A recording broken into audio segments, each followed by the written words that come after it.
The death of David, Israel's greatest king, marked the end of an era, the end of a time on earth that could never be duplicated. Solomon's rule would never be able to replace or surpass that of his father David. In many ways, he marked the beginning and end of an age. In the midst of peace and plenty, David satisfied the people of Israel and then wrote many psalms of praise to Jehovah. The aging monarch gathered great supplies of stone, iron, brass, and cedar for the construction of the temple of God, gave his farewell charge, and brought an end to the most successful reign in history. David's life and death signified the end of an era. Let us read Paul's narrative of David's life as he looked back on it centuries later before we look at the Old Testament account of his death. Acts chapter 13, verse 36, New King James Version. For David, after he had served his own generation by the will of God, fell asleep, was buried with his fathers, and saw corruption. Now, think about your lifetime. Every single one of us has a reason for being alive. Nobody God creates on this planet is insignificant.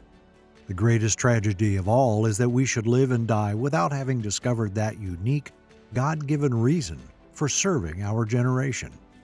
You, more than anyone else on earth, have certain gifts to give this generation. David's purpose was to be a king and to keep Israel's righteousness alive. Both the narrative of his death and his last recorded statements are found in 1 Chronicles 28 and 29. David spent the final chapter of his life contemplating about the temple, speaking with his son Solomon, praying before the Lord, and then rejoicing with the assembly. Following these historic events, Israel's greatest ruler died, effectively ending an era. After 4 decades of service to Israel, David, old and possibly stooped by the years, looked into the eyes of his trusted followers for the last time. Now David assembled at Jerusalem all the officials of Israel, the princes of the tribes and the commanders of the divisions that served the king, and the commanders of thousands and the commanders of hundreds, and the overseers of all the property and livestock belonging to the king and his sons, with the officials and the mighty men, even all the valiant men. 1 Chronicles chapter 28, verse 1. That must have been a great congregation. The group was most likely in the hundreds. In the old man's mind, each face represented a memory. They were all gathered around this beloved and aged king who was about to say his final goodbyes. Perhaps his voice trembled as he raised his hand to quiet the assembly.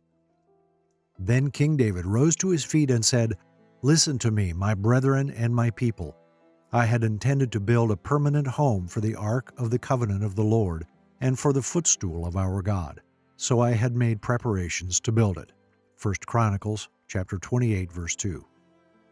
We can sense the immediacy of the truth of David's dream. He lived and died with a frustrated desire because if David had one legacy, it was to build the temple of God. We see the immediacy in both the words and the spirit of this verse. But God said to me, "You shall not build a house for my name because you are a man of war and have shed blood." 1 Chronicles chapter 28, verse 3. When Solomon was born, he was given the name that means peace. The familiar Hebrew term known all around the world, shalom, is directly related in root form to the name Solomon. So the Lord chose David's son to build his house, a mediator, a diplomat, not a warlord. To realize that ideal, he desired a man with a different temperament than David. David acknowledged this and quietly accepted God's no. That's awfully hard to do. Dreams die hard. But look at his response. "Yet the Lord, the God of Israel, chose me from all the house of my father to be king over Israel forever.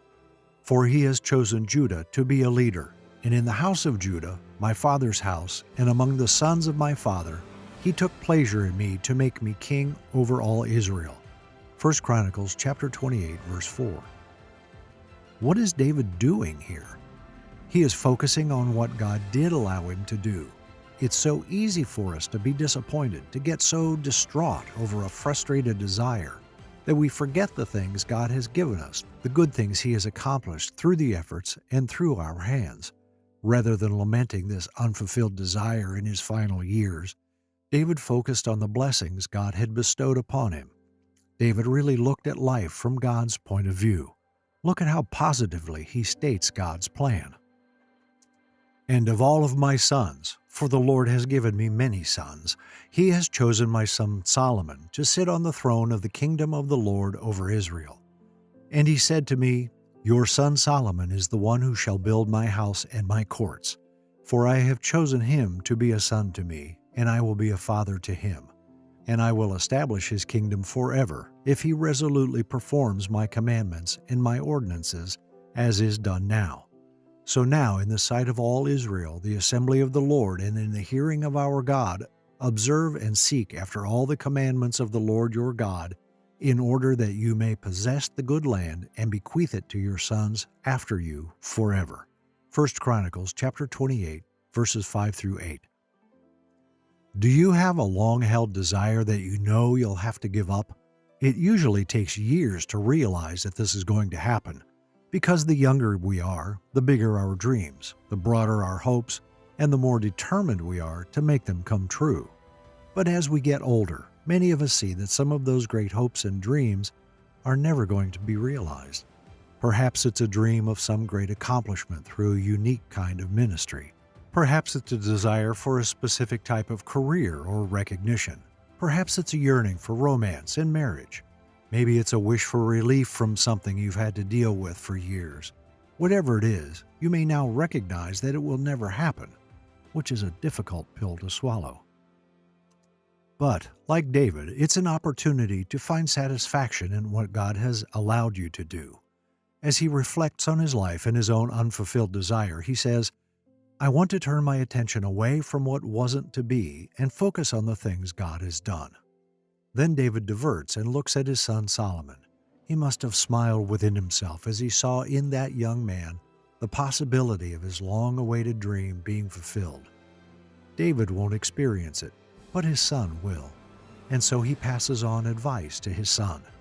These will be his final words during his last days on earth, and he chooses them very carefully.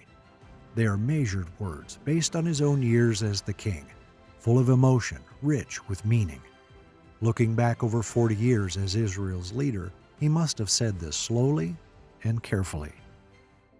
As for you, my son Solomon, know the God of your father and serve him with a whole heart and a willing mind. For the Lord searches all hearts and understands every intent of the thoughts. If you seek him, he will let you find him. But if you forsake him, he will reject you forever. 1 Chronicles chapter 28, verse 9. Not surprisingly, the opening words David said to his son had to do with godliness. Solomon, know the Lord, David said. Know the God of your father. That seems almost too obvious to mention, doesn't it? But you see, David was aware of the tyranny of the urgent.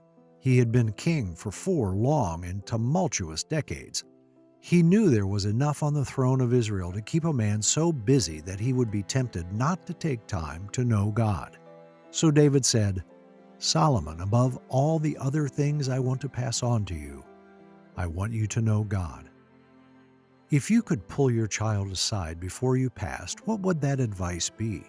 Or perhaps more importantly, fathers and mothers, what advice are you passing on right now? What character and lifestyle are you investing in them?